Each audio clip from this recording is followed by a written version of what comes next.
I have a lot of complicated feelings as well. Okay. I think that's right. You Yeah. know what? I do too. And I will start us off, I guess, by saying, going into this and having chosen the Resident Evil franchise, I felt very strongly that this was my favorite Resident Evil movie. I'm not sure that I still feel that way. Whoa! I feel like there's a lot I like about it, but it might not be the most Resident Evil of the Resident Evil movies. Here's my question. Now that we're like deep in it. So I think I need to know, you say that this is no longer necessarily your favorite Resident Evil movie. Is your favorite Resident Evil movie yet to come? Truly, we're going to have to watch the rest of them for me to know. You're all going to die down here. Deployment at T-minus 57 seconds. Oh, you won't have to wait that long, boys. Every damn frame. My name is Alice. I work for the Umbrella Corporation in a secret laboratory developing experimental viral weaponry. Everybody died. Trouble was, they didn't stay dead. You are going to be in for the fight of your lives. Good thing we like a challenge. Maybe we should leap into the actual introduction of the show. Why, yes. Hello. Welcome to Every Damn Frame. I'm Jesse. I'm Liz. And I'm Asa. And this is a show about franchises in which we, your intrepid hosts, have made the decision to use some of our precious time on what remains of planet Earth to watch every damn frame of every entry in a film franchise. Starting with Resident Evil. Starting with Resident Evil. Yes. So much less is left of Earth now. So you are joining us for Series 1, which is the Resident Evil franchise. And we are on the third installment today, which is Resident Evil Extinction. This is the third film. Actually, I have a question. Yes. Why do the Resident Evil movies not bother with numbers? Ooh. Given the fact that I feel like we are truly building up to a proper serialized narrative. Paul Anderson, in the commentary track for Resident Evil Extinction, mentions that he has always believed in his soul from the very beginning that this was a trilogy. Ah. The first movie taking place before the video games start, the middle movie taking place at the same time as most of the video games at the time it took place, and the last one being the logical conclusion of what would happen years after the video games stop. Now, did he have this opinion of this concept of it being a trilogy before or after he chose that particular ending? So I think that this is an evolving viewpoint of Paul Anderson's that I think narratively makes some sense, but at this point, and we could talk about this because, again, this is a podcast about franchises, about what makes a business in particular. And as long as something makes money, then there's probably going to be another one. And so now this has become kind of a refrain of his, where the movie prior to this comes out, makes more money than it's supposed to, given its absolutely terrible critical reception and sometimes even audience reception. And immediately he's very smart about, and there will be another one. I have ideas for another sequel. We'll get to the ending of Resident Evil Extinction, but I feel like Ace is right, that this is the moment in which it occurs to him that the smartest business decision that he and his new wife could make would be to see how long they can spin this wheel. Have we already had the discussion about how grateful I was when I finally actually saw what Paul W.S. Anderson looks like? And I was like, okay, great. He's actually hot enough for her. We mentioned it before because, we found him on a deleted scene for the first movie. Yes. But it is true. I'd never heard him speak this much before, but now having gone through 3 commentary tracks, I'm quite enamored with the man's voice. And so is Milla Jovovich. Yes. Yeah. Milla Jovovich. We got so close. So we do say the L's, but we don't say the J. Milla Jovovich. Yes, there it is. I'm just not going to try anymore. Milla Jovovich. Milla Jovovich. Yo, you did it. Yay! Liz did it. We'll see how long that lasts. Let's leap into the recap. Yes. All right. Last time on Resident Evil, Umbrella tried to contain the Raccoon City outbreak, failed in the most Umbrella way possible, dropped Nemesis into the mix, and then solved the problem with a nuclear cover-up. Alice dies. She wakes up in Umbrella custody, escapes again, and the movie ends by revealing that Umbrella has plans for her all along, which includes being able to see through her eyeballs. We meet Jill Valentine, Carlos, and LJ, who help her escape both Raccoon City and later Umbrella, which I now understand is Detroit. And there are also many more computer-generated maps. Yay. Wait, how did we learn that Raccoon City is Detroit? It's not Detroit. That's where they rescue her from at the end of Apocalypse. The Umbrella facility. Oh, they crash outside of Detroit. Yes, Yeah. yes. That like waterfall crash site. Yes. So I have a question. I really enjoyed the phrasing, failed in the most Umbrella way possible, but I kind of would love to hear your definition of what that exactly means.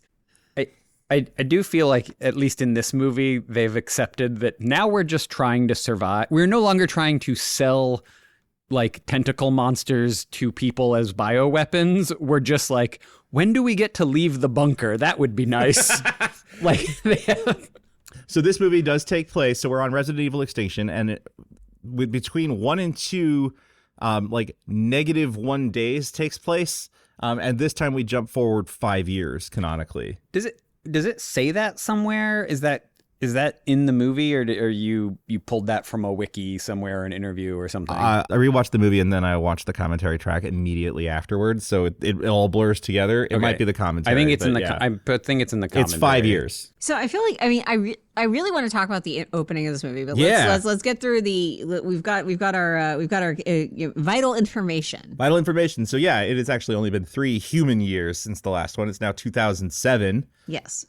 And And I will bring this up maybe forever on this podcast. Yeah. I fully believe that is the exact correct amount of time between franchise installments. That's a solid theory. 3 years is the amount of time that you need to actually write a good script, develop a good movie, and produce a good movie. If you are a trashy 80s horror franchise, you can do it in a year, and that's fine. is the exception to that rule. And I will also say that every time they ask Justin Lin to make another Fast and the Furious movie, he asks for 3 years, and every time they try to give him only 2, he walks off the franchise, and then they make 1 and 2, and it does horribly, and then they beg him to come back. So 3 years. It might be the right amount of time. Yeah. So we're in 2007. 2007. So Paul W.S. Anderson is still writing these movies, but is not directing it. But the rest of the crew is basically the same. But now they've hired Russel Mulchay. Oh, and can we please talk about him? Yes. Because this man directed The Shadow, starring Alec Baldwin, Wow. directed Highlander, and directed Highlander 2, The Quickening. The Real McCoy, starring Kim Basinger, and so many music videos that you love beyond all reason. Hungry Like the Wolf. Total Eclipse of the Heart. I'm Still Standing. The Elton John video. Yeah. Like, who? What? Listen, they looked at Resident Evil 2 and said, instead of an assistant director or a second unit director, let's get a director. A true auteur, if you will. And listen, it paid off. Paul W.S. Anderson owns this franchise. This is his baby.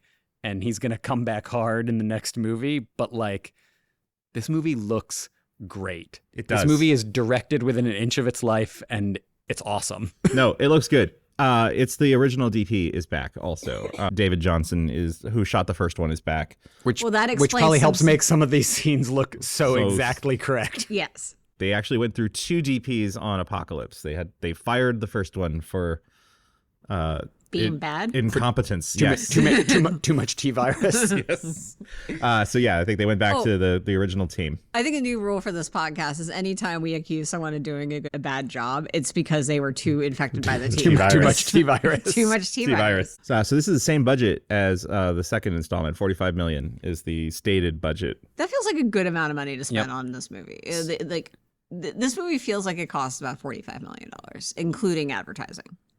No. Yeah? I think 45 million before advertising. 45 before. Yeah. I'm- Okay, I was more saying I think it should have It should have included included the advertising. advertising. Well, I mean, keep in mind those are 2007? 2007 numbers, yeah. dollars. Okay. Much like the second movie, this movie grossed about what it cost in the US. So gross 50 million in the US, which is about 80 million in today's dollars.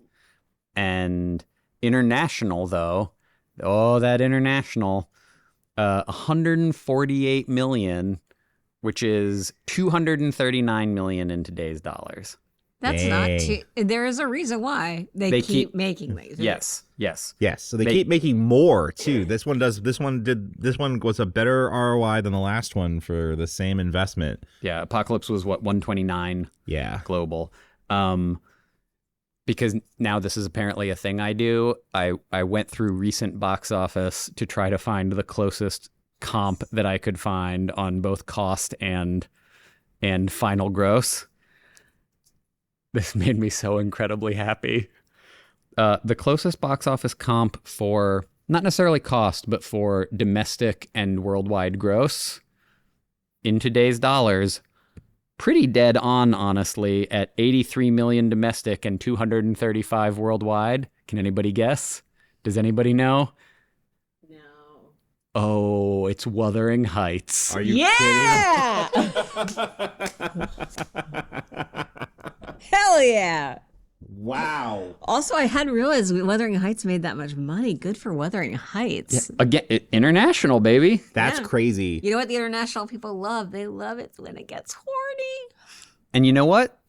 This is a decently horny Resident Evil movie. Yes, it is. It is.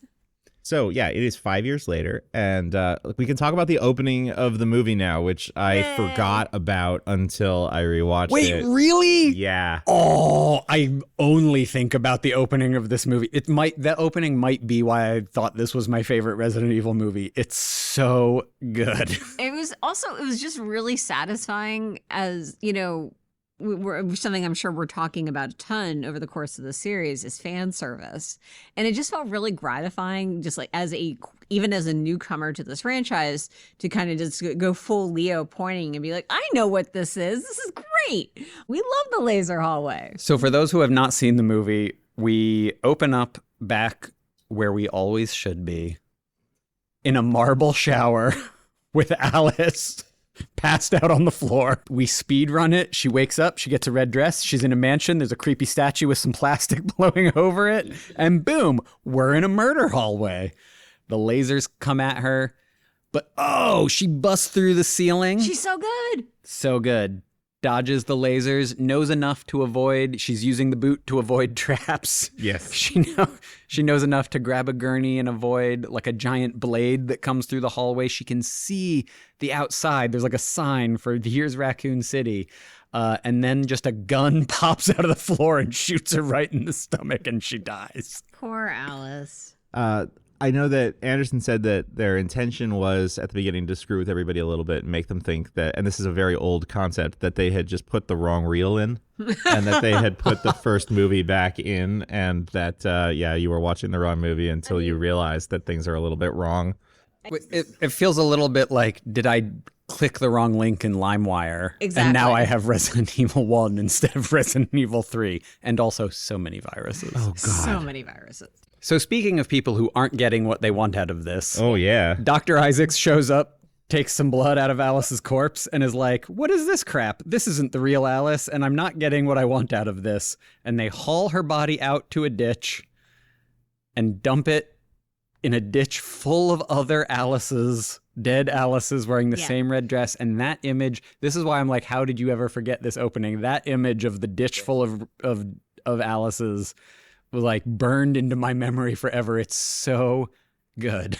Then it starts like a Resident Evil movie should, which is with Milla catching us up with what's going on with her life and also the world. And an animated map. And an animated map. Yes. The T-virus consumed the world. Here's an animated map starting in a facility and zooming out to the world. And I just want to be, I'm not here to defend the T-virus, but it's become a real scapegoat for a lot of things. But how did the T-virus dry up water?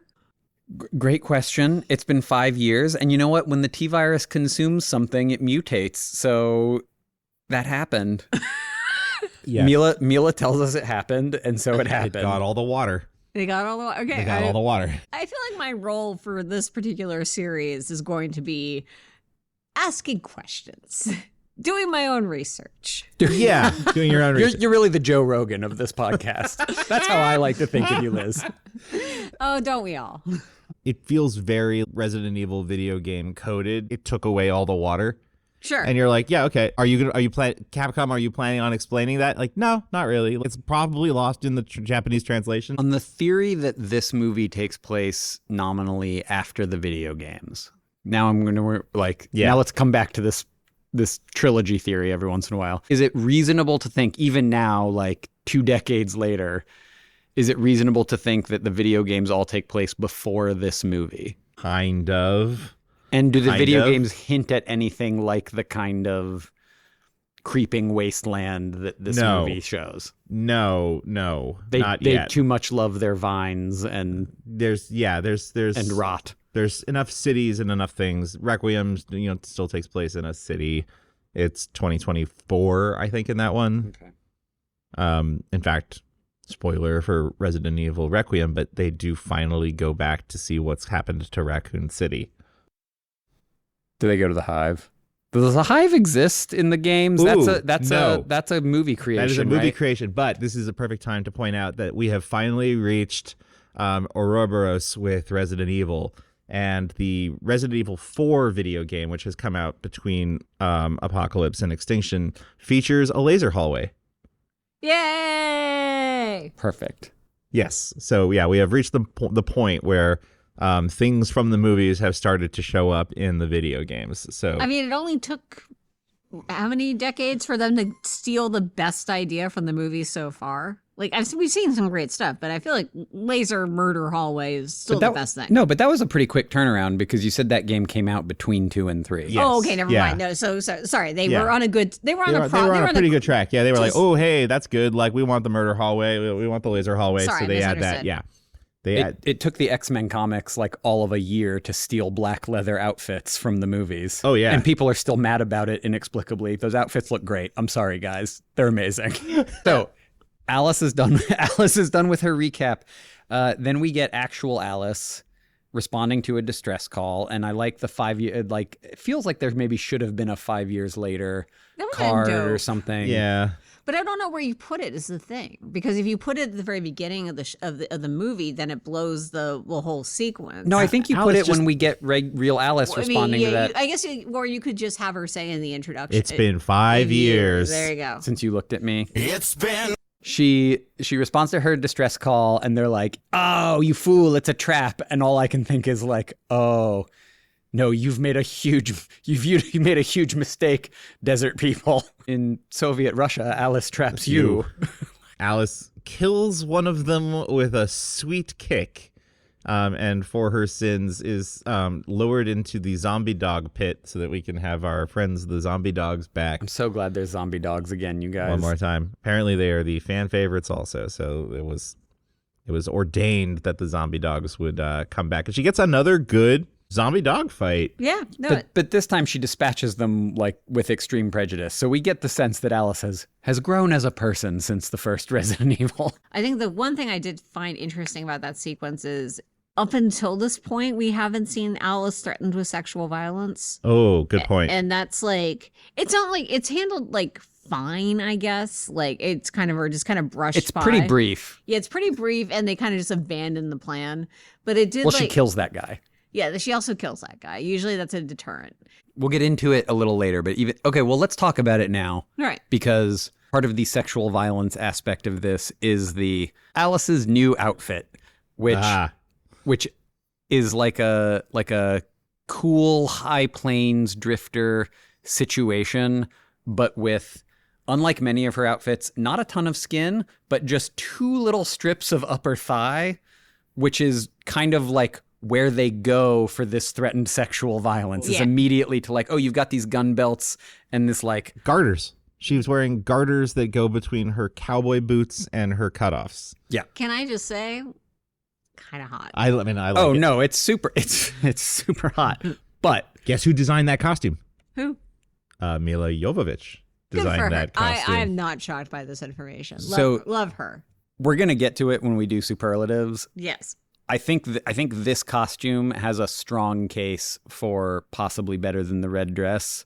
My main knock against it, especially after watching the second movie and talking about that costume, is too symmetrical. Yeah, I got disappointed too because I was pretty excited for the asymmetry thing to come back. I feel like Alice's thing is the asymmetrical costume. I really love that our podcast has a real dedication to fashion. I think that's important, and I'm very glad it's an ongoing theme.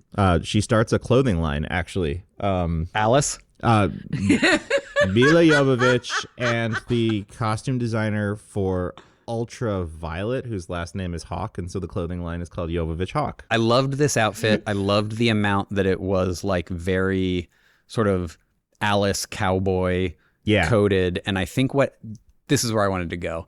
What Alice gets out of this, she's not having fun exactly, but I think she gets a lot more character in this movie, even out of a lot fewer words. She gets that spaghetti Western version of character where she has these like little moments that do so much for her. Oh, I love that comparison of like the man with no name. Yeah, she does. She is very Eastwood coded in that. I think it really, really works for her. And that honestly that just makes me even happier that this is a financially successful franchise led by a woman who's basically not a sexual object and is just owning it entirely. I did not expect to come away from this podcast with like this interpretation of Resident Evil as a feminist masterpiece, but there we are.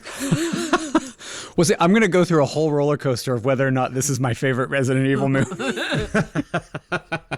I'm questioning everything I've ever believed, you guys. So we finally get to meet some new and some old characters. There's now our scrappy band has returned. Yes. Yay! And they found some new friends who are on a very Mad Max inspired convoy across the desert, which Alice has informed us is the only way to stay properly alive, is just keep moving and stay out of populated areas. This is also my personal zombie apocalypse plan, which I've had since I moved to Los Angeles when I was 18, so I'm happy to see it partially validated. I don't know if this counts as validation. I feel like there's a lot of. I don't know if this is science. Yeah, we spend like how many days with this group, and like how many of them die? It is not. Most yes, of them. yes, most of them. But we're gonna get to that because I got rules for mine that like some of this shit wouldn't have happened because like Jenny and I also made we're rules. gonna talk a lot about LJ. Yeah. Okay. All right. Yes. Oh, buddy. Oh, buddy. So just to be clear, if you've never seen this motion picture, Alice is not currently affiliated with this convoy. These are her friends that she left, who broke her out of the Raccoon City, or not Raccoon Detroit. City, of the Umbrella facility in Detroit at the end of the last movie. And now they are off on their own, doing their own thing. They have nothing to do with Alice. They are part of Claire's convoy. Claire is Allie Larder. And now this is the part where I throw it to Jesse because I'm 95% sure that Claire Redfield is a video game character. Claire Redfield is a video game character. She is the deuteragonist of Resident Evil 2. Code Veronica is the other Resident Evil game. She is the sister of Chris Redfield, who we have not met. And she's an important character in the overall mythology of these games. In the video games, we have referenced several times the idea of a like resistance to Umbrella, which doesn't properly actually exist in the movies, but we like the idea of it, and so we're. I think it did exist in the first movie, yeah. And then when the world ended, people were less like we're resisting Umbrella and more like we're just trying to survive. There's a weird convention of the Resident Evil video games that there's always basically it's the Sith rule of two. There's usually exactly two people on the planet who think Umbrella is bad. And if one of those characters dies in the video games, then we pick up a new character who's like, man, I think Umbrella's bad. And then the other character's like, yeah, welcome to the party. It's just us. And Claire is one of those people for quite a while, who even if she's not featured as one of the characters in the game, you will hear from at some point to being like, hey, man, Umbrella bad. Claire is subbing in for Jill Valentine. It's a trade up. Were there reasons why they decided not to bring back Jill Valentine? Yes. Sienna booked Aragon.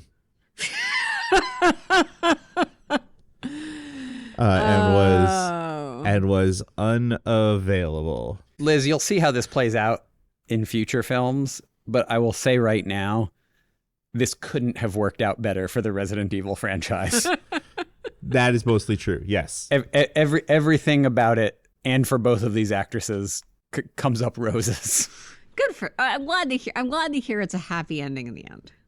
Since we've taken this like slight detour, I will say that the Australian blonde who plays the hacker Mikey in the movies is also wait. From Kings. He's from Kings. He's from Kings. Oh! Everybody watch Kings. I don't know where you can watch it. It's so good. You have to buy it on DVD, but watch Kings. It's great. Everybody go buy a DVD. He's also in the movie Aragon.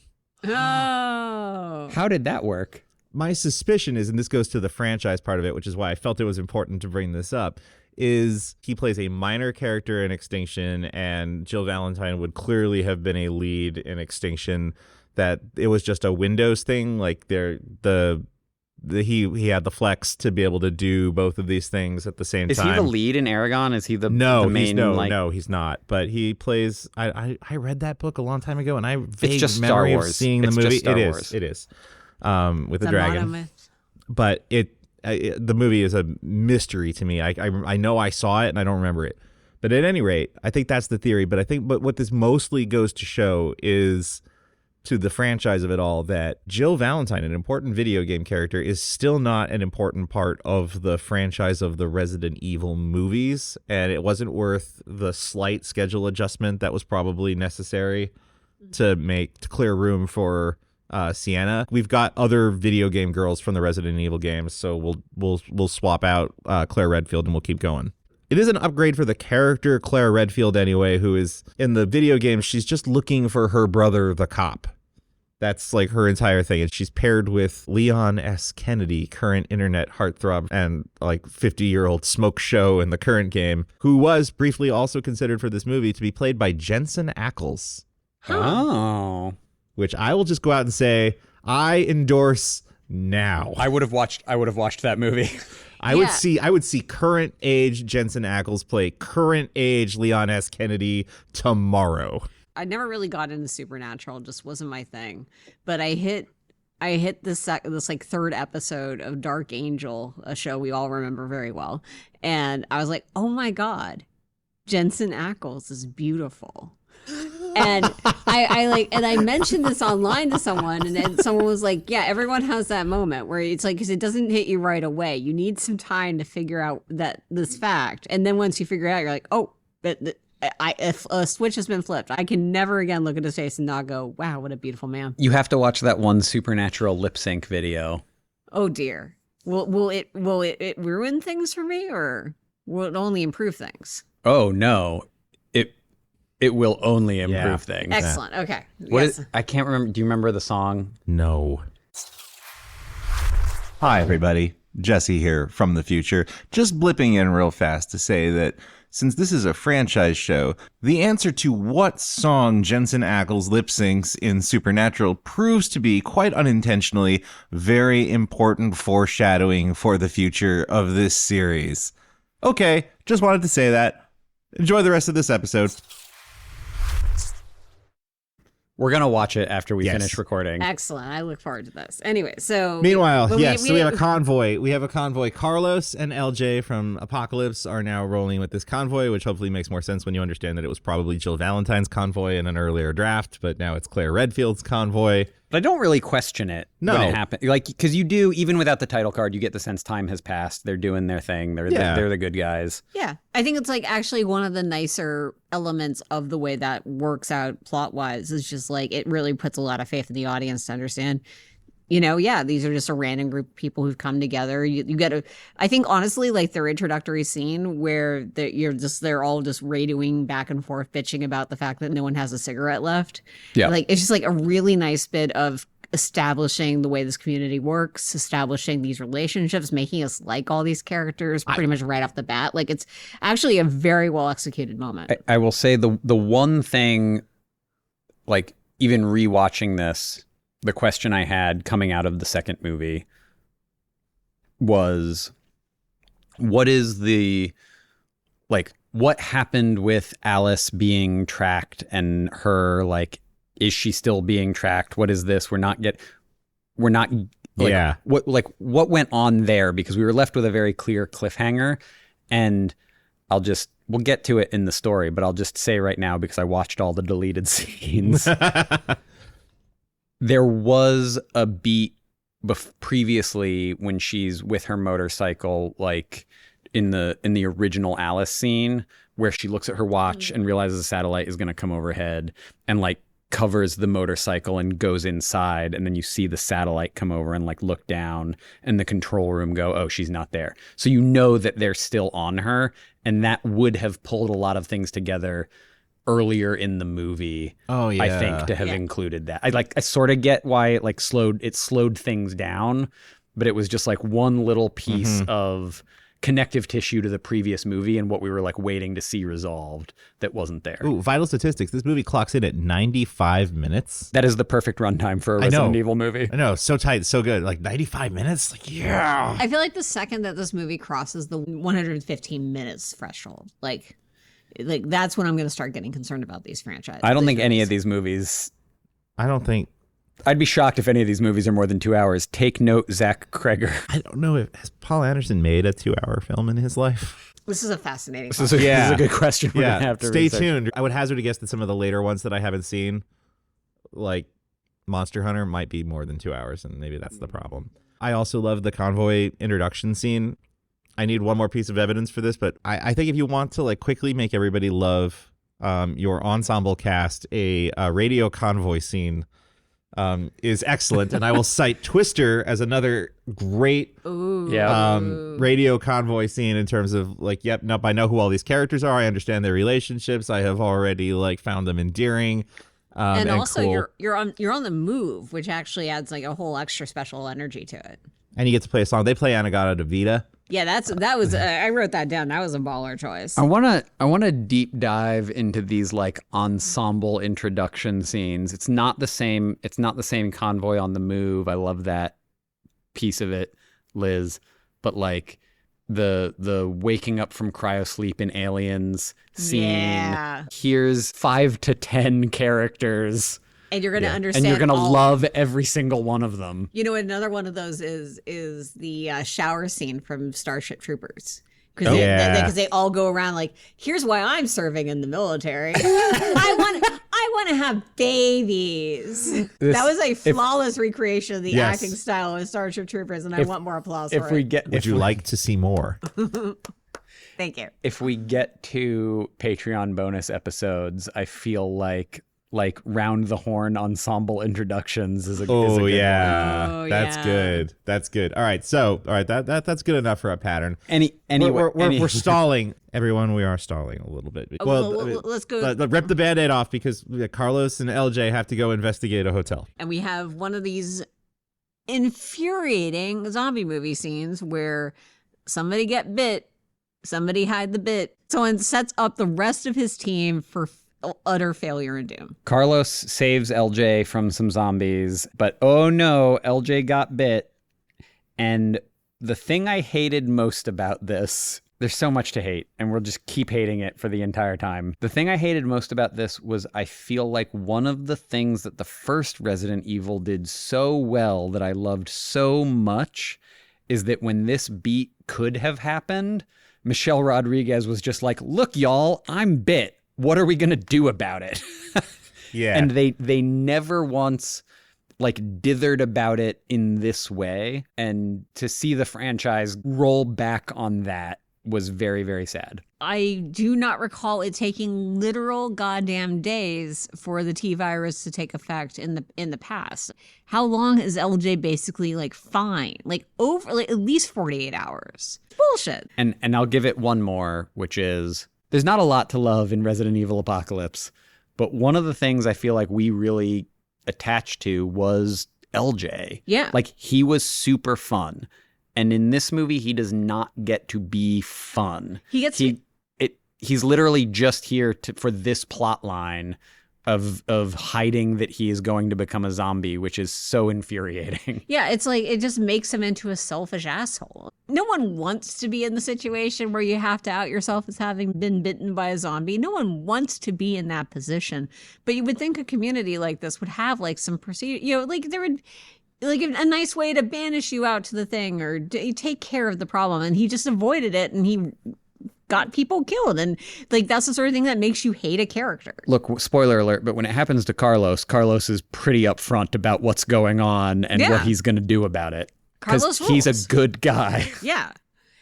But his real character assassination shit for LJ, because I don't think that the LJ from Apocalypse would have been this kind of little bitch. I agree. I have two things about this. First of all, remember last time when we learned that the part had originally been written for Snoop?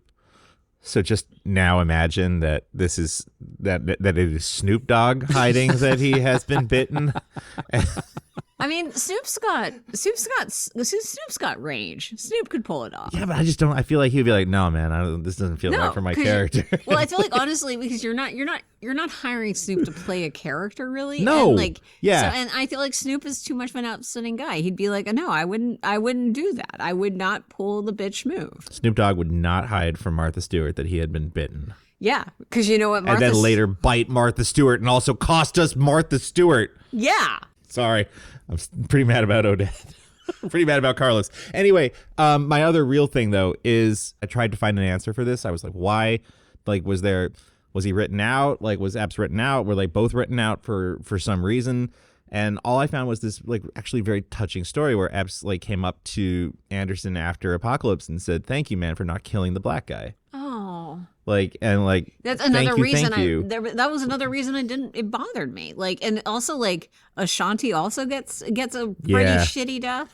So here's what I think is going on. And I was going to wait until we got of later into this.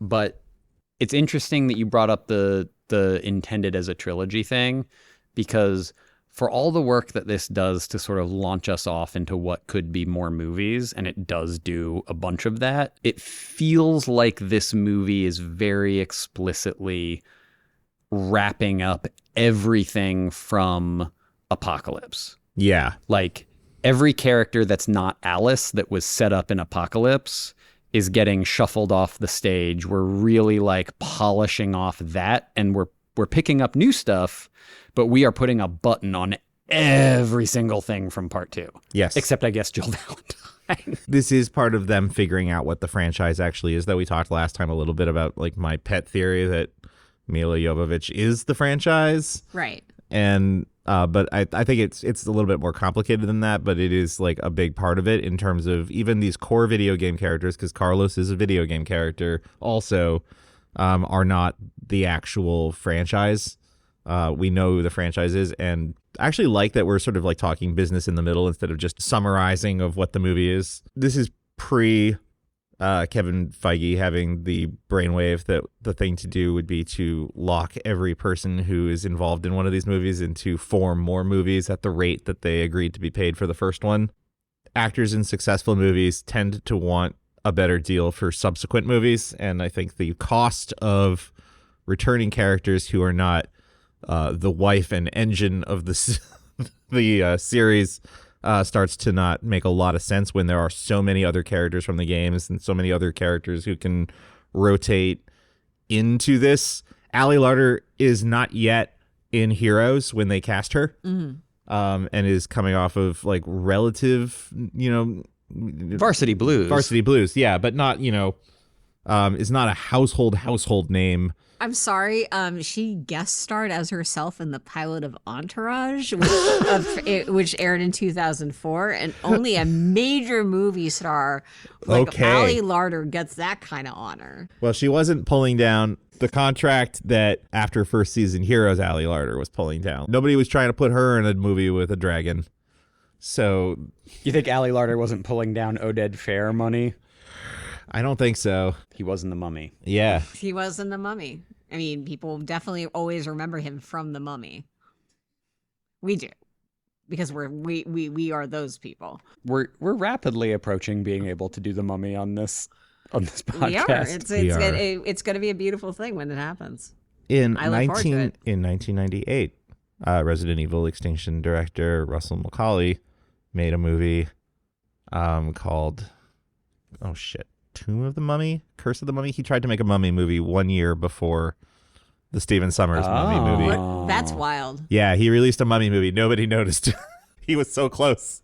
I think now with LJ hiding his bite, we're Yeah, we can cut. Yeah. we're at the point where we're going to go.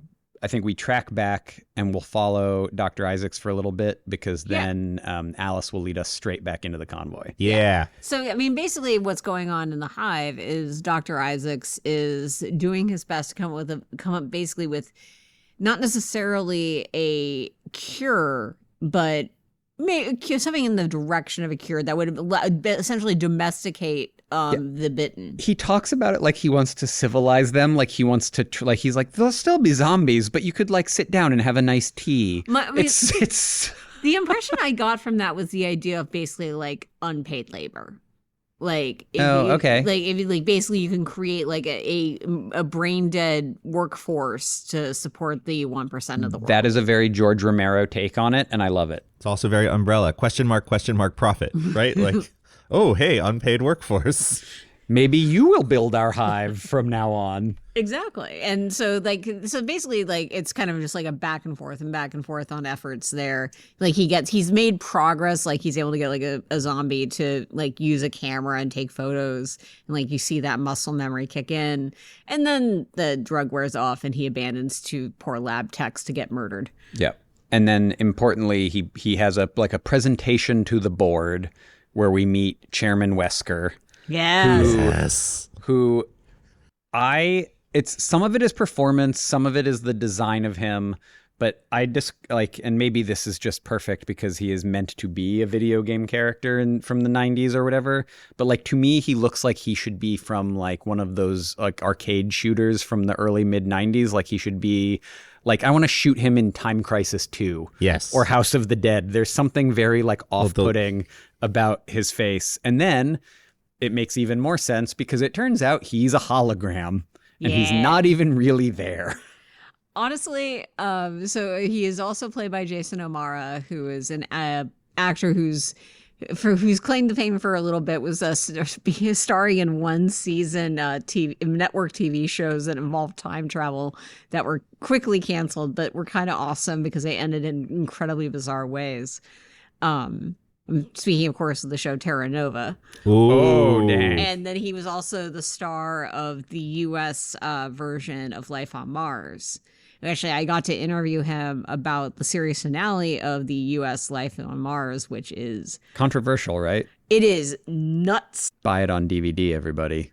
Kings and Life on Mars. Yes. Yeah. This is a character who's going to come back. Yes, this is a core video game character. Well, he is one of the central antagonists of the early Resident Evil games. He is also a protagonist who then is a double agent and now a antagonist.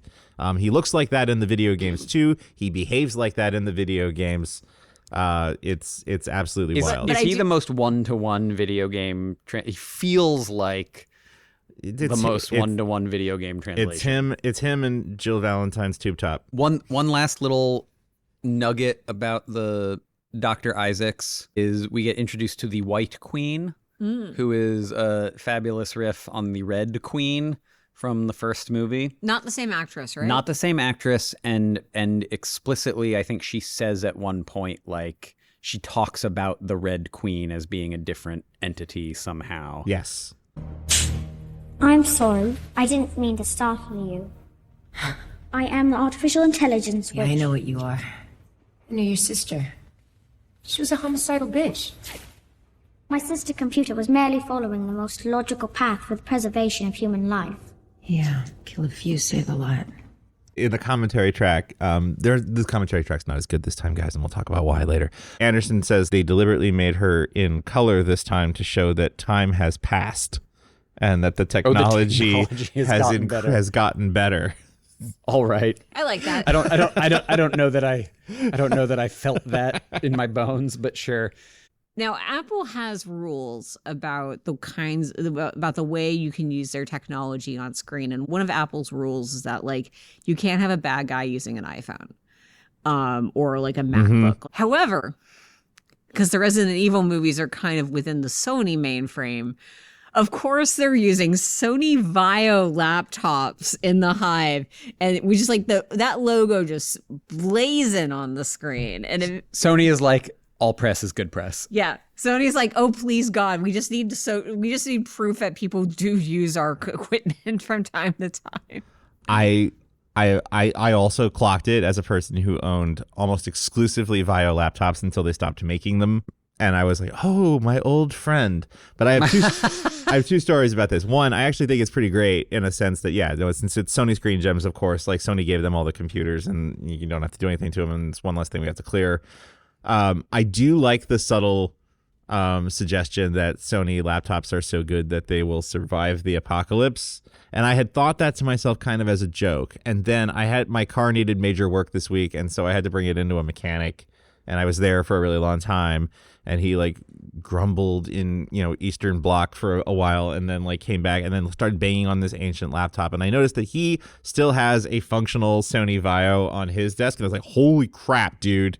That thing still works. That thing still works. So never mind. Resident Evil Extinction gets a pass with me. Which honestly, then, fair enough that Apple wouldn't allow this because no Apple device will survive the apocalypse, even the tiniest bit. No, they expire in 4 years.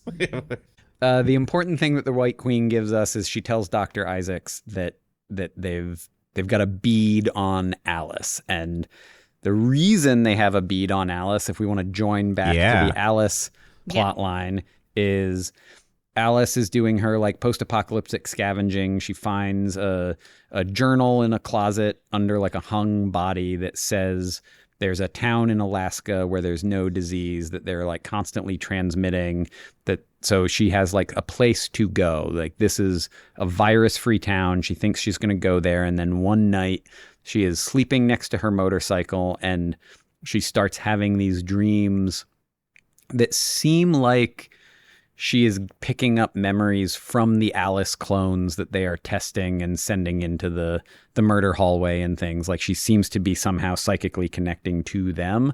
And her psychic powers start activating. And while she's sleeping next to her campfire, all the like rocks around her lift up and the motorcycle lifts up. And then when she wakes up with a start, everything collapses to the ground. Her motorcycle breaks in half. And that is what like the White Queen is like. There was a psionic black. A TK spike that they're sensing, whatever that is. So that's how they're going to be able to now track Alice, is when she has these kind of psionic events, whatever you call that. Yeah. And now we are caught up to weird ass crows. Yeah. Yeah. I actually love this. This is, I think, one of my favorite like filmmaking moments, only because like that's a pretty good like Chekov's crow. Where in this early scene, Alice sees that she has shot and killed a zombie and watches the crow like eating his eye. And she has a moment where she's like, that can't be good. I don't know about that. That doesn't seem like good. Based on everything that I know about the T-virus, I don't know if I love that. I did appreciate that was something where we saw it happen. Yeah. And in some I feel like very confident in saying, like in some post-apocalypse movies, you would see that moment and it would just have no payoff. It would just be like well, looks like this sure is not a fun apocalypse. It's one of the bad ones. So we've got infected crows. They start making trouble for our convoy. Thankfully, Alice. Excuse me. It's called Claire's convoy. Claire sorry. Redfield's convoy. They say it several times. Say it a lot. I can't. I'm with Claire's convoy. Claire Redfield's convoy. Whose convoy? The convoy for Claire Redfield. The almighty sacred convoy of the one true Claire Redfield. It's not Claire Johnson's convoy. It's Claire Redfield's convoy. Claire Johnson's a bitch. This is Claire Redfield's convoy.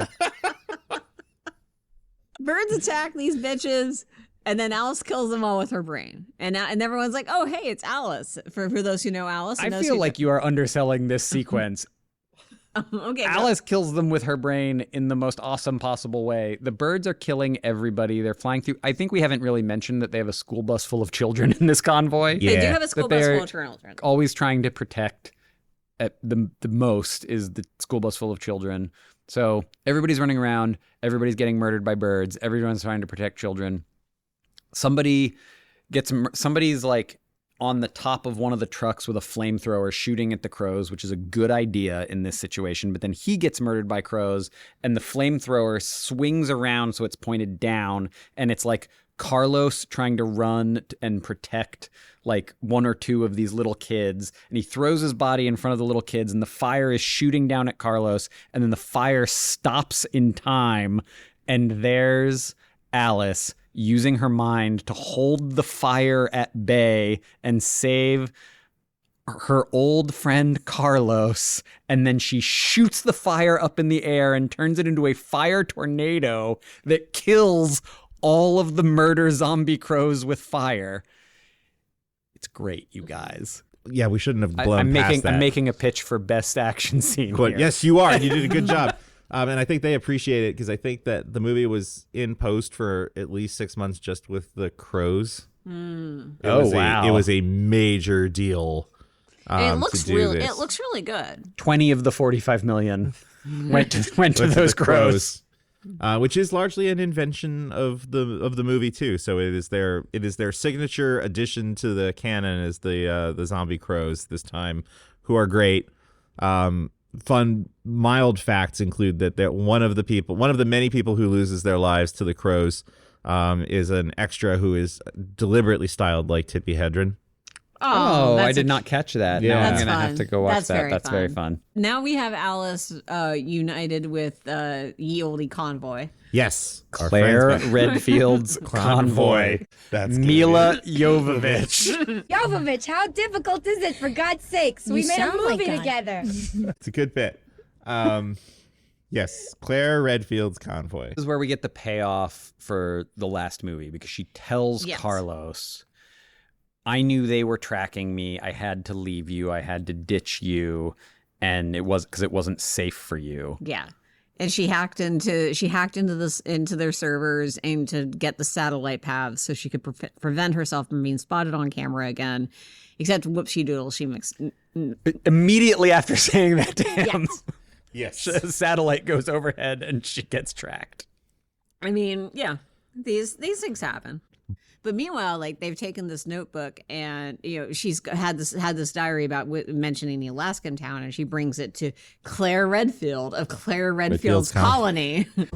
This is Claire Redfield's convoy. Oh, the convoy. Convoy. I caught myself. Claire Redfield of Claire Redfield's convoy considers the plan, takes it to the rest of the group. It's basically like, do you guys want to keep just roaming like we're doing, or do you want to like try heading for Alaska? And they ask for a vote. It's actually kind of moving. Everyone does vote for Alaska. We're not getting Alaska on the crap amount of supplies we currently have, especially when it comes to gas. So where can we fill up? And the answer is Vegas, baby, Vegas. Vegas, baby. I gotta say, before we get to Vegas, that scene really made me like Claire Redfield. Yeah. The way that scene plays out, the way she just talks to Alice about like her people and the convoy. She's a good leader. She cares. She's doing the right thing.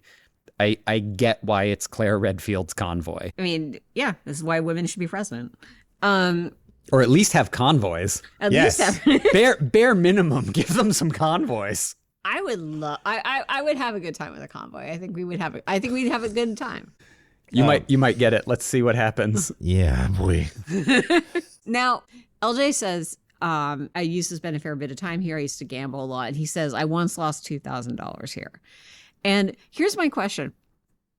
That feels like a relatively normal amount of money to lose in Vegas if you're playing at a certain level. I had the exact same response to it in the moment watching the movie. I can shed a little extra light on this because I've watched the deleted scenes. Oh, okay. There's an earlier scene with him and Ashanti. Yeah. There's Nurse Betty. Oh, yes, that was her character's name. Okay. So there's a scene with LJ and Nurse Betty earlier, or like an extension of one of the scenes, where he talks about how before the apocalypse back in Raccoon City, he was a shoe salesman. And when he delivers that line about the losing $2,000, the guy driving the truck goes, "That's a lot of shoes." And so it's kind of a joke line, and it also makes more sense because clearly he did not have a job that would have a lot of money coming in, so it like all kind of makes more sense and clicks. That's a really interesting example of a moment where it works so much better with the setup. I get where they were coming from. I did not watch the deleted scenes, so I'm so happy that you did. But my understanding is that mostly what they cut was the like scenes that make us like the people in the convoy a little bit more, or at least understand them. I would say the deleted scenes fall into 3 categories. One of them is just that one scene where Alice is being tracked. Yeah. Bits and pieces that make us like or relate to or know a little bit more about the convoy, but they're all mostly not full scenes that were cut. Clearly, this scene used to run for an extra minute, and we just trimmed the head or the tail, like those two. Yeah. And then so much stuff with Dr. Isaacs training his zombies, and all of that was an easy to put on the floor, I think. It's like, no, yeah, we get it. We really just didn't need it. It was fine. You taught it to play chess. Good job. So we're in Vegas.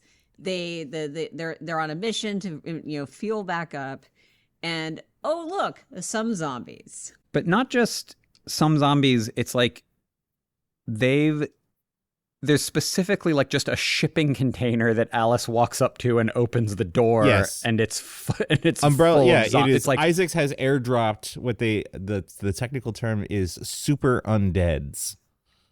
It's kind of like in Apocalypse when they dropped the box of weapons into the hospital. It's one of the things the Umbrella Corporation does is drop a box from a helicopter. It's one of their moves. Drop a box. We have left off a survivor who is one of my favorite characters in the Resident Evil franchise.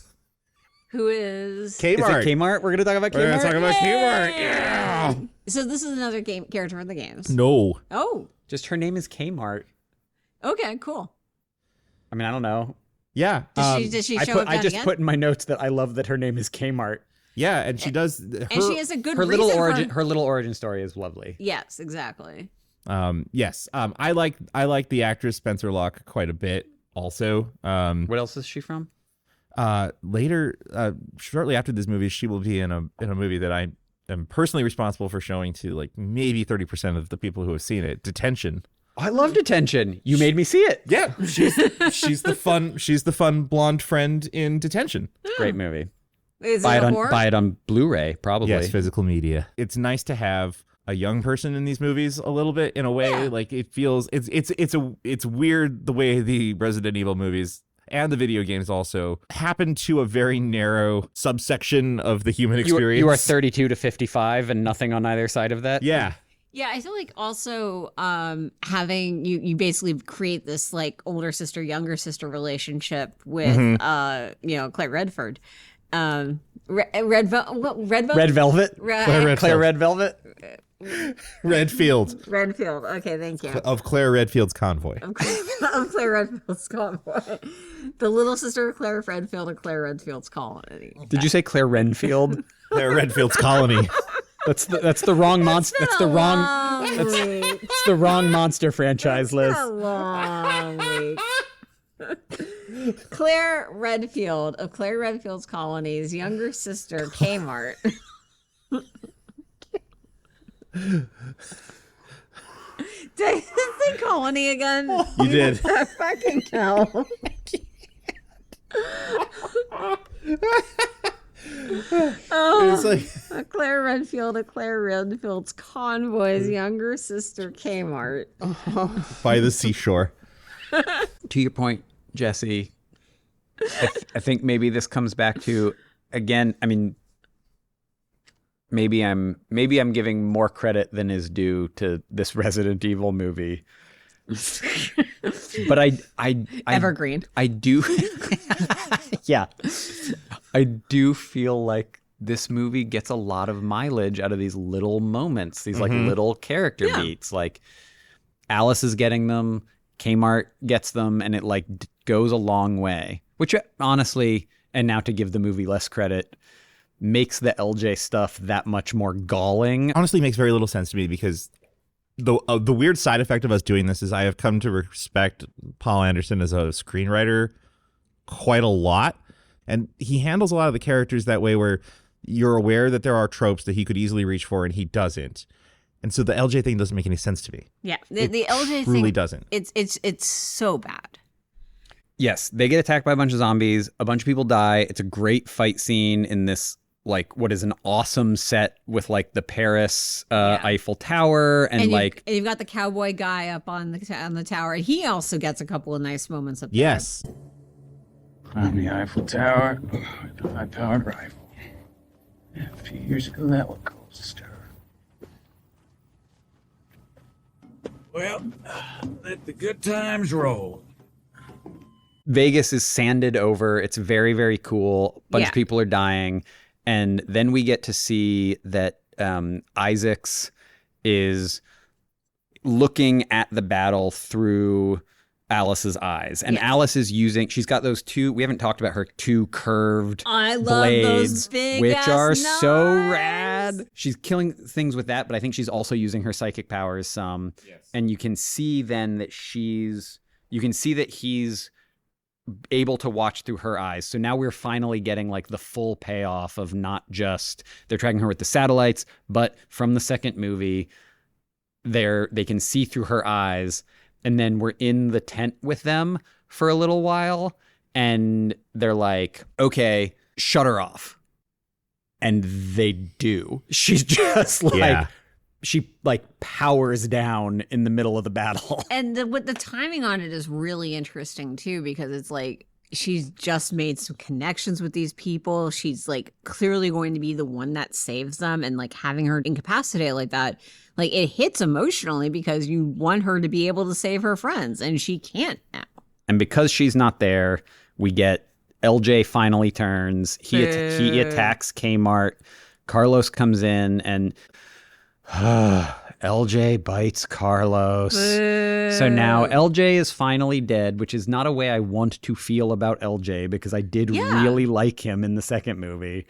But we've finally finished that plot line. But now Carlos is bit, which is super unfortunate. And Alice, we get back to Alice. She fights off the programming. She's on the move. And the guys in the tent are like, what's happening? What's happening? Get the video feedback. And when they get the video feedback, the feed they see is walking up to the tent that they are in. Excellent. Excellent. Is Alice still capable of being shut down by Umbrella?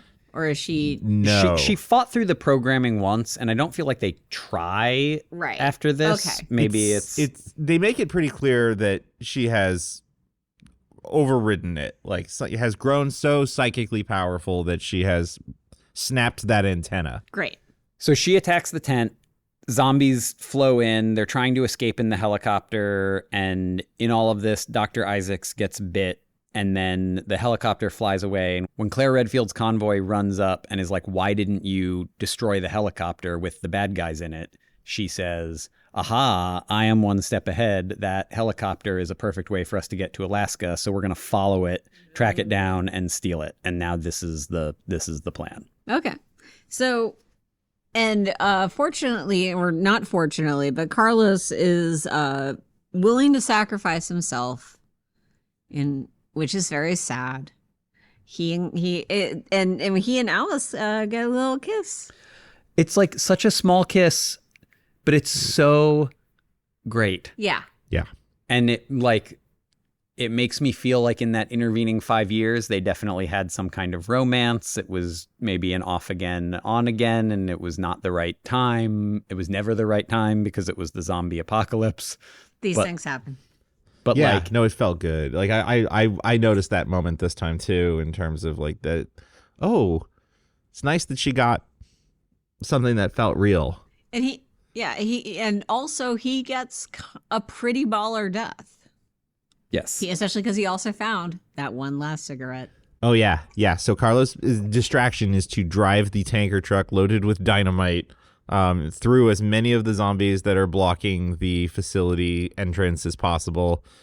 He does manage to find LJ's last joint. I'll be damned. LJ, you sneaky son of a bitch. and grin like a fool as the camera pulls out and the whole thing goes up. It is good. I think it is maybe, we don't have a superlative for this, but I think it is the best death a character gets in these movies so far, just in terms of... Maybe we should add as superlative. The Carlos Memorial Best Death Award. Spoiler alert, though, I will be nominating Carlos for... Oh, yeah. For living his best life. You can win multiple awards. Yeah, best. You could be living your best life and on your like seconds before your best death. Yes. Yeah. Okay. Fair. Carlos has sacrificed himself. Alice is able to make it to the facility. I forget. She goes in alone, right? The helicopter is parked outside of the facility. So when they all run in, they get to the helicopter. Everybody loads into the helicopter, including the kids who we keep forgetting to talk about, but I feel like the movie keeps forgetting to talk about. Yeah. It's just like periodically you see them a little bit. God, this is from the director of the Wild Boys music video. He's used to just there being random kids off to the side in a post-apocalypse. They get all the kids, they get Claire Redfield, they get K-Mart all loaded up into the helicopter, and then Alice is like, I'm not going with you. I'll meet you in Alaska. I have something I have to do, because she probably knows in her heart that Dr. Isaacs has been down in the facility shooting himself up with so much antivirus, you can't even believe it. Remember those little DNA? Yeah. Those little DNA vials from the first one? It's just like the floor is littered with them. Yeah. And it's not really cutting it for poor Dr. Isaacs. It's kind of like dragging him all the way around from cured to uncured again. Yeah. Yeah, well, also aren't these versions of the antivirus are all loaded up with like Alice's blood, or not actual Alice, but like Alice the clone blood, yeah. Which isn't as good as the real stuff. So like everything is a fun cocktail of various things that he's been shooting himself up with. Whee! And then he becomes a gross big monster. Yes. Video game monster tyrant.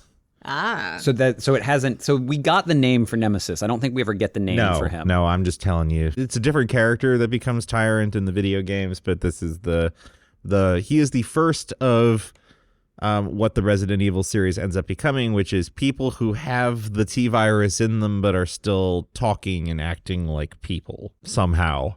They're just gross, weird people. Of various, like, they look like they're kind of falling apart sometimes, but they are like he's more of a person than Nemesis was. Yes, exactly. So I think before we get to this final battle, the only thing that's super important is, so Alice drops into the secret facility where we sort of started, right? Yes, via computer map. Yes, via computer map, and if these movies ever stop having computer maps, the podcast is over. So now's my computer map fact. During this movie, Anderson reveals that he will never stop using the computer animated maps because he feels that they are crucial and vital. And his complaint with... He is correct. He understands what he is doing. His complaint with other movies, and he cites the Doom movie as a great example of a movie that takes place in a lot of dark corridors, and he couldn't understand where anything was. And what that movie really needed was an animated computer map to help you understand the facility. He feels that they are a core part of Resident Evil. You need to understand how these rooms are connected to each other. What do you think their pillow talk is like? Like, when Milla Jovovich and Paul W.S. Anderson like pour a glass of wine and just sit down at night, what are they talking about? I don't know. Honey, do you think we should renovate the East Wing? It's like, oh, where are the children? I'll tell you where they are. So we go in via computer map. Thank goodness. But the important bit of information I think that we get is Alice runs into the White Queen, and the White Queen specifically affirms for her that while Dr. Isaacs maybe did not exactly crack the code, or maybe he needed original Alice's blood to do it and didn't have it, her blood definitely can cure the T virus. So says the White Queen.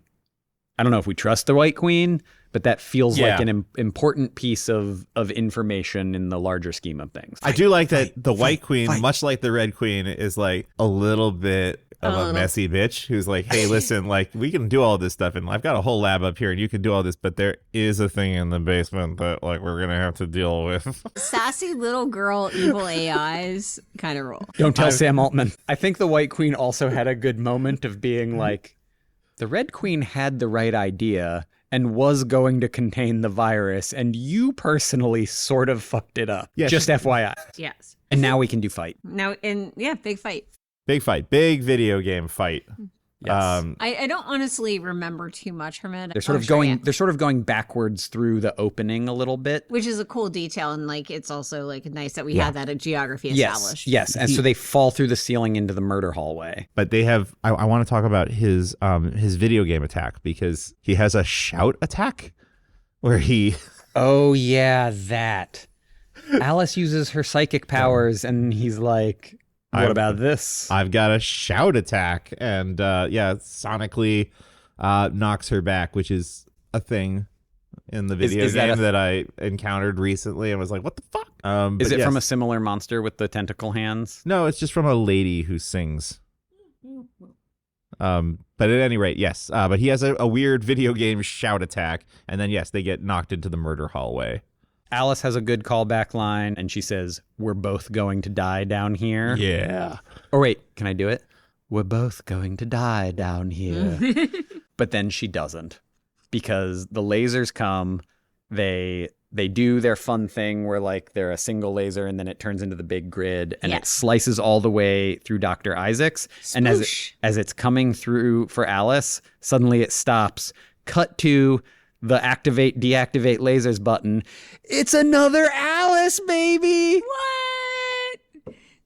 Yeah, it was really fun because I already knew I had to do this because of the opening, but I have a list on Letterboxd that's called Doubling Up the Hotties.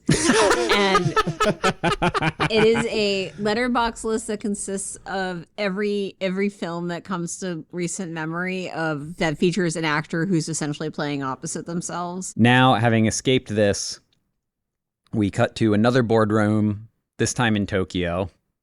So we're expanding the Resident Evil universe of Doom a little bit, and Wesker is sitting at the table and issuing orders to people and all of these things, and then hologram Alice clicks in and appears and says, "Oh, I'm coming for you. I'm coming for all of you, and I'm bringing some friends."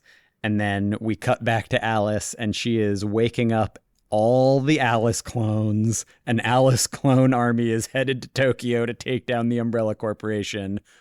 Roll credits. Yep. And now, listening to the credits, I understand why we have a music category, Jesse. Yeah, right? Here we are. Now I am on board. Great stuff. Yeah, we get a Go Ask Alice cover that is very 2007. Okay, so we made it through. I have broken out franchise talk into its own full thing at this point, and I teased it earlier, but Alice and Umbrella are the only through lines that remain in after 3 movies, but we're maybe doing a 4th. There's no more Raccoon City. Every Umbrella monster we have created has been dispatched by the end of those movies even.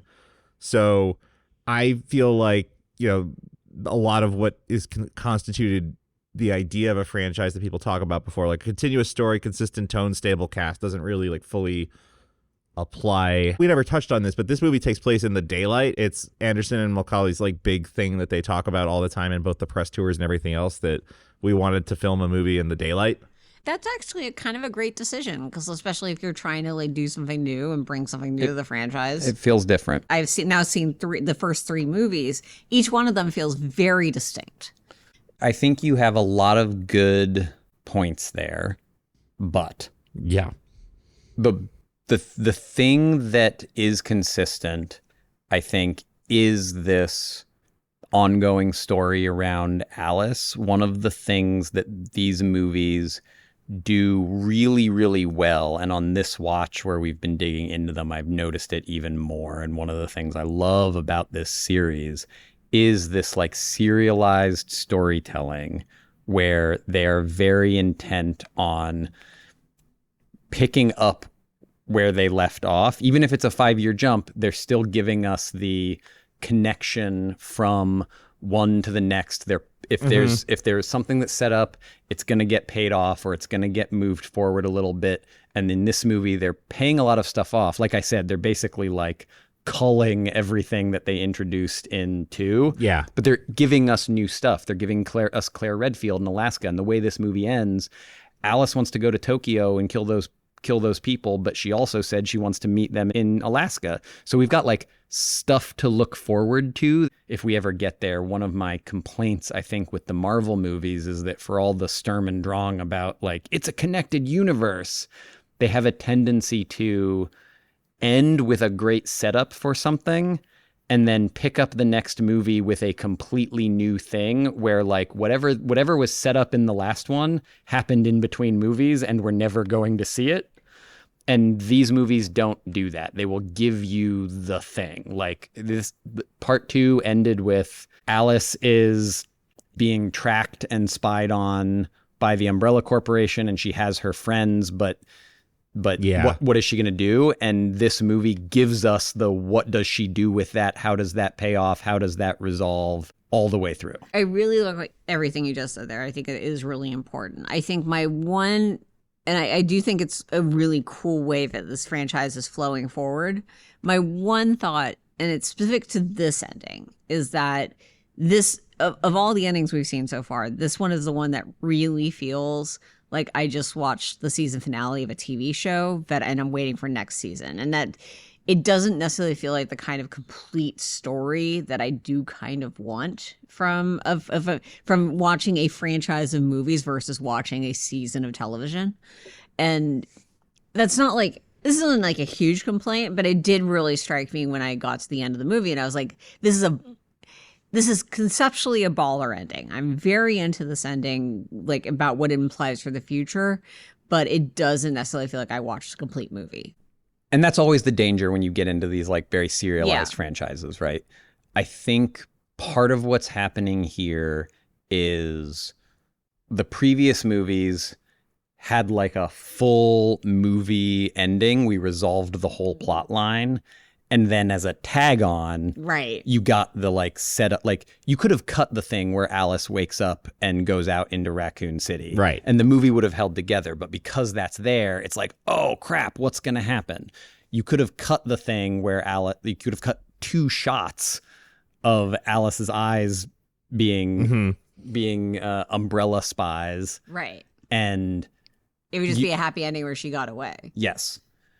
But this one, yeah, she has the final battle with Isaacs, but it doesn't feel as big or as important as the other final battles because the main thing to resolve, like getting everyone onto the helicopter and getting out, is already done. Yeah. So it's not like the train fight at the end of the first one where we're fighting a monster, but we also have to like get out of the facility or get the cure or whatever that is. It doesn't feel like as much of a climax in that way, and I think that's why you have the feeling of it's not a complete movie. And that also gets a little bit to my, like, I thought this was my favorite movie. Maybe it still is, but it doesn't feel as much like a Resident Evil movie, partly because we only get a monster at the very end. Yeah. Like a monster that's not a zombie. And I think what I like about the Resident Evil movies is the non-zombie monsters a little bit more throughout. Liz, you're the television critic. When do we say peak TV begins? This is a good question. And the answer is it's kind of fluid, of course. I think that most people would kind of point to The Dawn as the premiere of The Sopranos in January 1999. And then you kind of have this steady upbuild. In 2004 is Lost, and then that's kind of when you talk about the idea of serialized storytelling really finding a place on network television. And then in 2008 ish, I'm fudging this. Breaking Bad is 2007 to 2008. That's the first. The season first.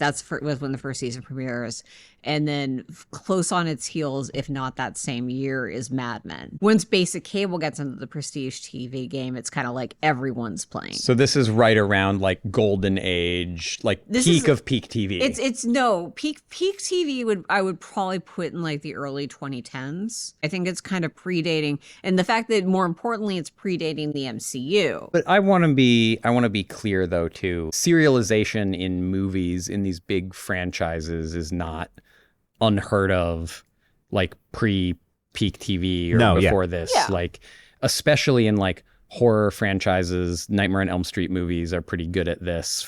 They dip in and out a little bit, but the idea of the next movie picks up right where the last one left off and has to follow on some of that plot. Or Hellraiser. Yes. So there's something going on there that this movie is riffing off of.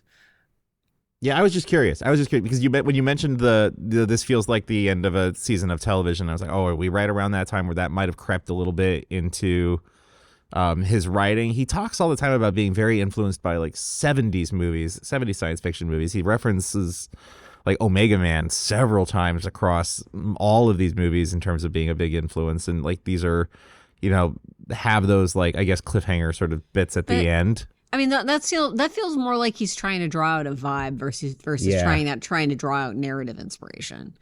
I would say this is the first one in the series where the like cliffhanger ending has Alice on top.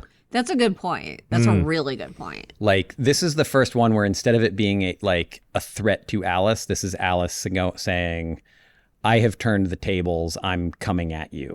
And I'm a bit of advantage to you, Liz, because I've seen the remaining movies, but it does signal a shift in the overall franchise. The first three movies are very different in just like the universe they exist in than the next three movies. This is very exciting to me because I really enjoyed this movie, but I don't feel I feel like I'm ready for a new evolution on it. Like you're gonna get it. This is very exciting. I have a couple of gamer things to talk about, and then we're done. Claire does not wear the Claire outfit. She wears sensible post-apocalyptic clothes. What is the Claire outfit? A red leather motorcycle jacket and like a gray tank top. Wesker looks exactly the same. By the time this movie came out, we were already well beyond the mansion and the Raccoon City material. Resident Evil 4 had already shifted games towards being more action forward, so they were reacting, is my general thesis. But people don't like this movie. The gamers don't like this movie very much. The gamers don't like any of these movies. I know. Mostly because there's a complaint that this doesn't have anything to do with the Resident Evil video games. Anderson had made a really good point about this, which I had never considered in exactly this way, but now that he said it, I can't get it out of my head, where he said that, well, yeah, if you're coming to these, you've played the video games, then you know what happens. It's not scary or fun. Like, the best thing I could do is come up with something that you don't know about or aren't expecting that doesn't happen the way that it happened in the game so that you have a good time. It would be like knowing that there's a chest burster in the first person to come back, that ever encounters one. It would be like knowing everything that happens, or knowing that Ripley is the only survivor at the beginning of the movie. You wouldn't have any fun if you knew how all that goes. So I think his approach to adapting the video games, I might actually think is pretty elevated. I think there is a lot to be said when doing movie adaptations to doing the movie version of a thing, and that often means changing a lot of it. Yeah. And like, you don't want the one-to-one because that other thing already exists, and movies are a different medium and all of these things, and so there's a lot of value to that, and that is borne out completely by this movie's 2026 twin, Wuthering Heights. Okay, we're at superlatives. Yay! And actually, but with a new addition, because the very first superlative is Alice's best outfit, but we're taking a special break, everybody, for a new segment, Fashion Corner with Liz. No, it's not a new segment. Oh. We're just rebranding. Oh, we're rebranding. We're Okay. rebranding this section of the podcast as Fashion Corner with Liz and the boys. You guys are here too. I'm not alone talking about the fashion. Fashion Corner with Liz and the boys. Yeah, see, there you go. So we're talking about Alice's best outfit, which Yes. the current contender is the current reigning contender is the asymmetrical red dress. We get to see it again in this movie many times over, but we also get this new outfit from Alice with the hot shorts and the garters and the jacket, and I think we have And the big knives. and the big knife. I mean, that's. I feel like they're part of the outfit. You know what? They complete the outfit. She has slots for them because when she escapes the Utah crime billies, Yeah. she slots them all into these like cool straps on her outfit. So Yeah, that's pretty cool. Yeah, that counts. Yeah, they're evolving, they're changing, they're trying new things, and I think we should reward it. I like that they give us a new iconic outfit every time that's Exactly. like very different. And I didn't come into this thinking that we were going to depose the red dress, but the fact that the giant knives are part of the outfit. Yes. Yep. I think her hair is really cool in this movie too. Yeah, it looks good. Is that a wolf cut? I don't know. I've heard that tossed around a lot for that kind of like messy, like it's got kind of bangs, and it looks like she could plausibly be a wolf. It's very hot werewolf. It's very Silver Lake to me. Oh yes. Silver Lake is fond of the wolf cut. But I really dug it. Yeah. Yeah. Good hair. What's good is that the clones still have Resident Evil 1 hair, so the wolf cut post APOC Alice is like very easy to pick out. Which is convenient, like, because that's gonna be. I imagine that'll be an interesting dilemma for future movies. So Liz, your vote is for Trench cool coat. cowboy Alice. Yes, cool cowboy Alice is probably a fun way to put it. Yeah. Yeah, I will put that in parentheses. Cool cowboy outfit. Yeah. Where do you land? I can go there. Yeah. I mean, maybe who knows? Maybe the red dress will come back, and we'll have to bring it back in.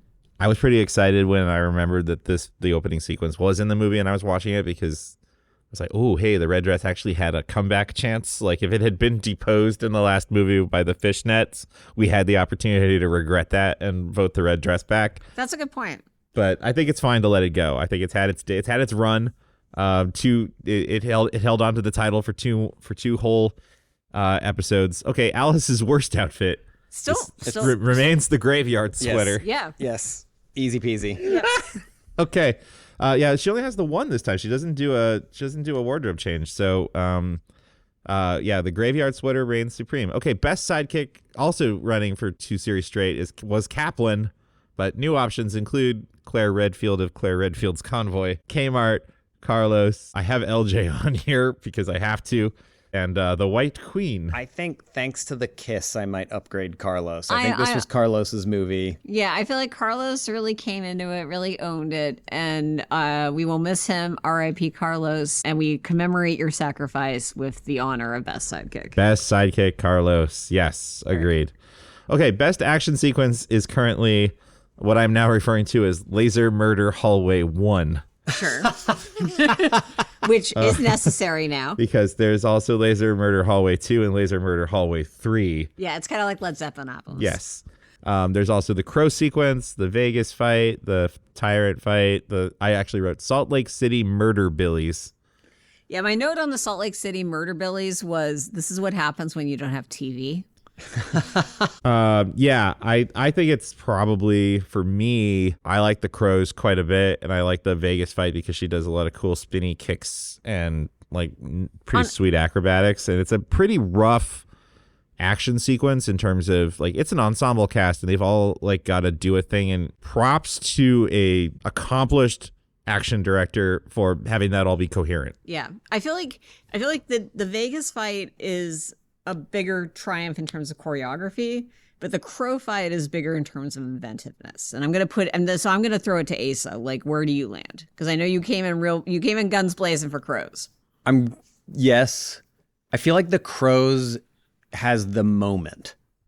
Like there is not an iconic moment to the Vegas fight, But similarly, Murder Hallway 1 is more about the moment than the sequence. And as an actual complete action sequence, Vegas fight might be the best, like full, like that's a 5 to 10 minute action sequence where like a lot is going on. We're going back and forth.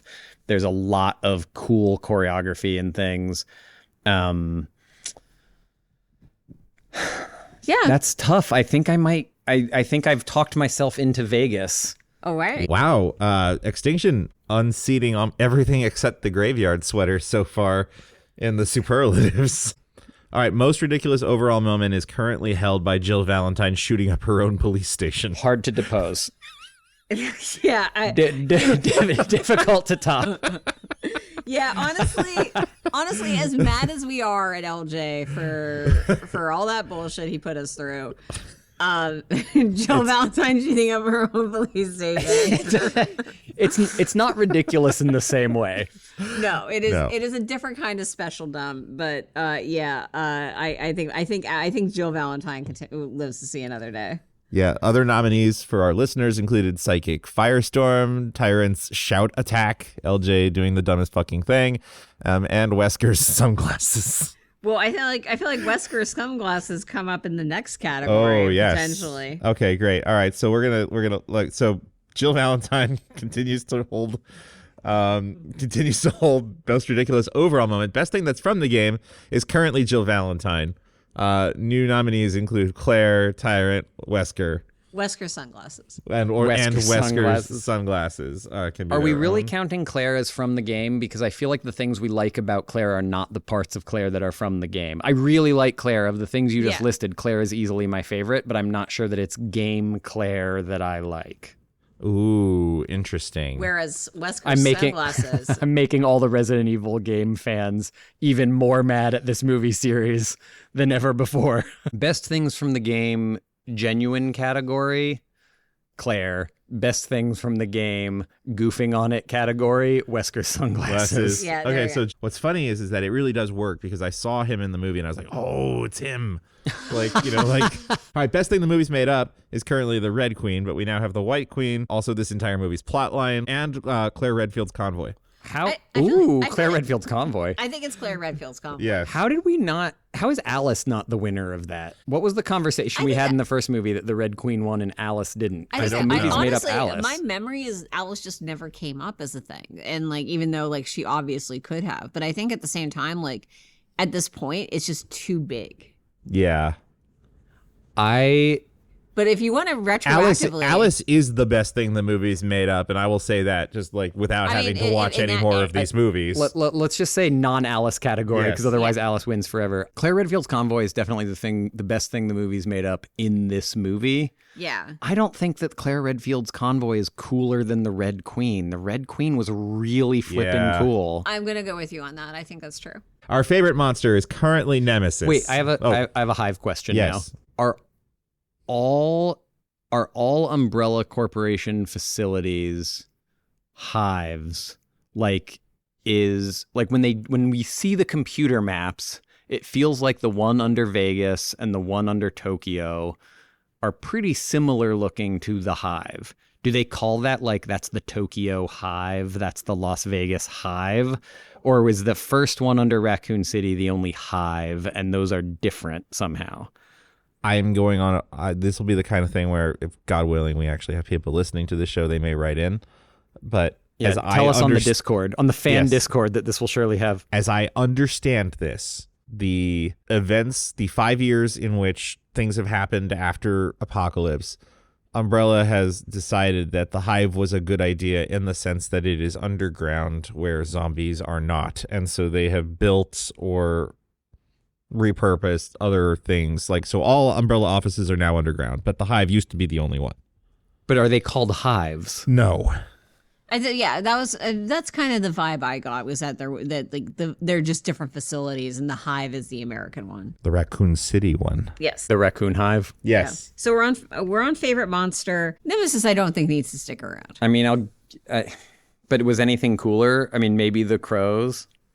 That's the thing. That's why this doesn't feel like very Resident Evil-y. There aren't that many monsters. And the one really big one is just kind of a woof. All right, so we'll keep it as Nemesis for now, and we'll hope for better. Yeah. All right, best music was the Slipknot song.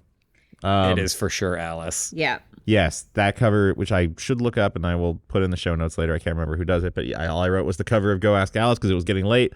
But I do want to take a moment to say that the score for Apocalypse is such a disappointment because you can't remember a damn thing. And in a franchise note, I want to say that they found a way to bring back the coolest parts of the Marco Beltrami, Marilyn Manson theme for this one. And all of a sudden there's like Resident Evil music in these movies again. And it feels like, oh, finally a theme. It's a thing that actually drove me nuts about the early MCU until they hired Alan Silvestri. It was like, how are we this many movies in and there's not a fucking theme song? I'm going to add though about the music of this movie that in my notes, I definitely had like, oh, so we're just doing the Terminator thing now. Like bum, bum, bum, ba bum. Yeah. Bum, bum, ba bum. But you know what? If you got a convoy, yeah, it's not a bad choice. Fair enough. Okay, so we have a new credit song as the best music, but I did want to say that like I thought the score was a better step in the right direction. Okay, most out of left field thing so far currently is the graveyard scene in Apocalypse, in which the long dead rise moments after the virus has escaped. Nominees this time include Alice is suddenly an Omega level telekinetic, Earth is over, Umbrella still doing capitalism after the world ends. This movie strings together sense-wise a lot more than the previous one. Yeah. Oh, also, I remember now the very specific graveyard scene we're talking about from the movie where it's just like, why are the undead just living? Like, that's bullshit. So I've been saying bullshit a lot on this episode, but that's just the way I feel. And yeah, so I think graveyard scene continues to reign. All right, Apocalypse managing to hold on to a couple of superlatives tonight. Thread we most want to see resolved is currently what is Project Alice? Yeah, I want to know. I want to see what this army of Alice's is going to do. But okay. But I think what is Project Alice was mostly resolved in this movie. Yeah, creating like trying to clone her so that they can get the blood. Sure, but it doesn't work. And so, yeah. So we got like their version, like we got what is Project Alice from the people running it.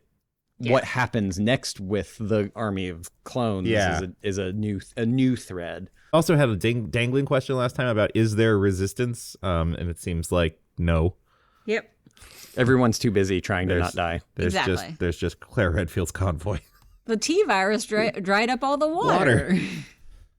Anyway, hold on, wait. I'm gonna go back and I will retroactively say the T virus dried up all the water is an out of left field inclusion. It's a contender. Yeah, it's fair. But the graveyard scene still wins because it's so dumb. But yeah. Okay. Raccoon City Dead Umbrella Corporation is still the best cliffhanger we have, unless it is now Roomful of Alice. I think it's Roomful of Alice. Clone Army. Different. New. Exciting. All right. And now Ace's favorite category. Who was living life to the fullest? It's Carlos. It's got to be Carlos, you guys. Yeah, I know. Sorry, Jill. He got a kiss from Alice, and then he smoked a joint before he blew up a field full of zombies. Yeah. I think Carlos was living life to the fullest. Right to the last moment. Although I will say that Dr. Isaacs becoming a tentacle monster and loving it was a good. That is fair. Was a brief moment of like, ooh, we got ourselves a contest here. I feel like that's part. I feel like he wanted it. Yeah, yeah. He was just having it. All right. Well, Carlos may not be in these movies anymore, but he made it onto the superlatives a couple of times, so I'm proud of him. Okay, wrap up here. We're nearly done, but okay. Looking ahead, I have questions, especially for the person who hasn't seen these movies yet. Where do we think Jill Valentine is? I just honestly assume she got, but I feel like this franchise is largely based on surprise character returns.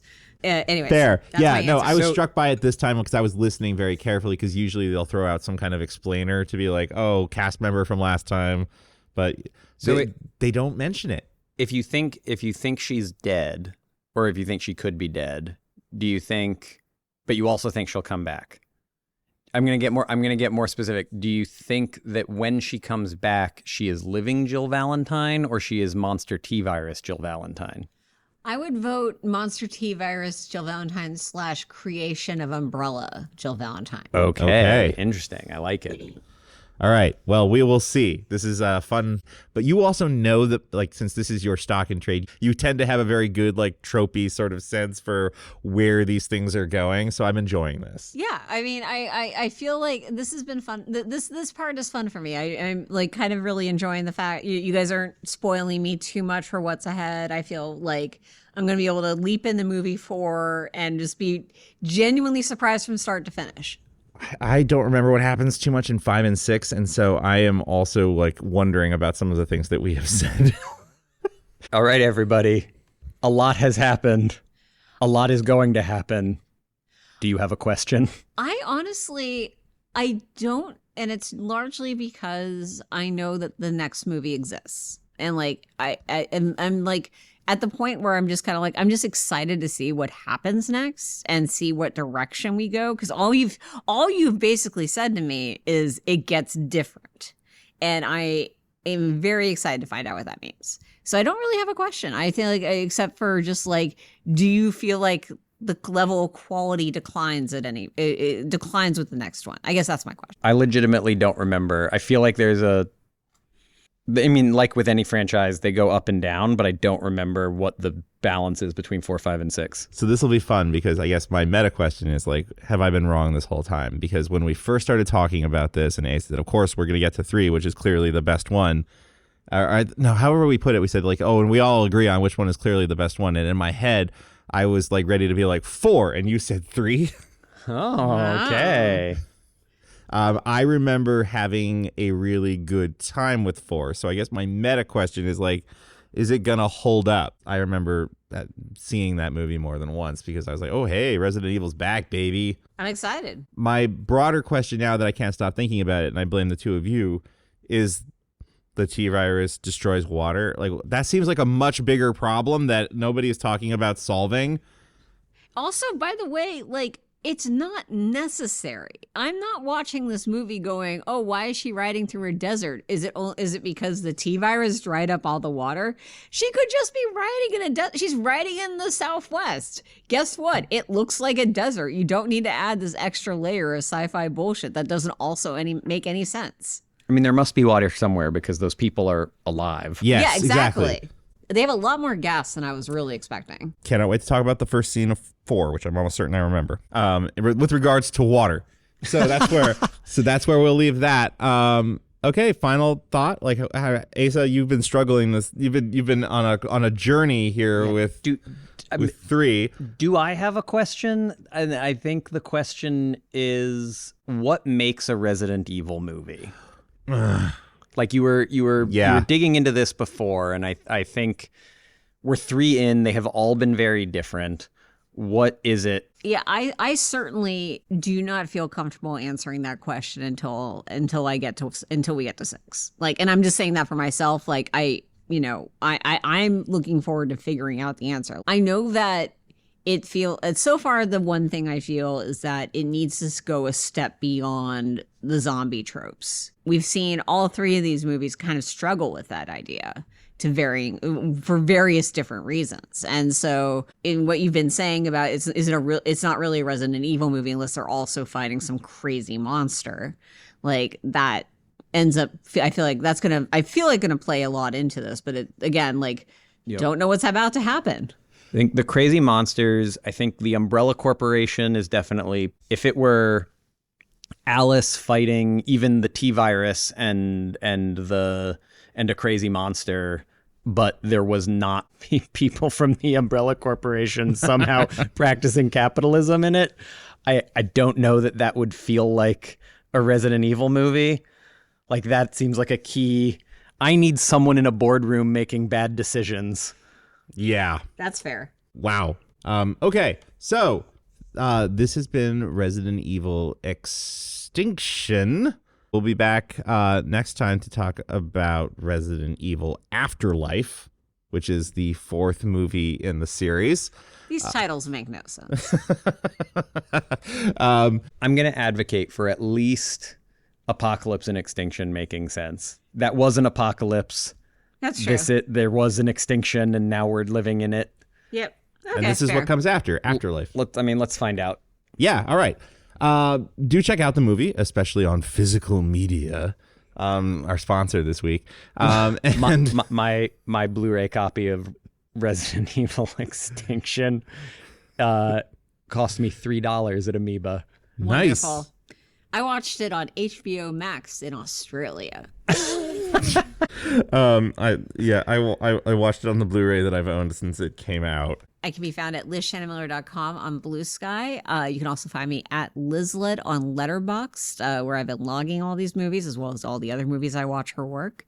And speaking of movies I watch her work, I have a newsletter that entitled Stream On. It's a streaming recommendations newsletter that tells you all the cool stuff you could be watching this weekend, along with other special features like a special guest recommendation, usually from someone kind of cool and interesting from the world. Getting like a bee expert soon, like the guy who's really into bees. For the beekeeper too. I wish, and let's just pretend that it is. You can find me at acetate at bluesky.social.com.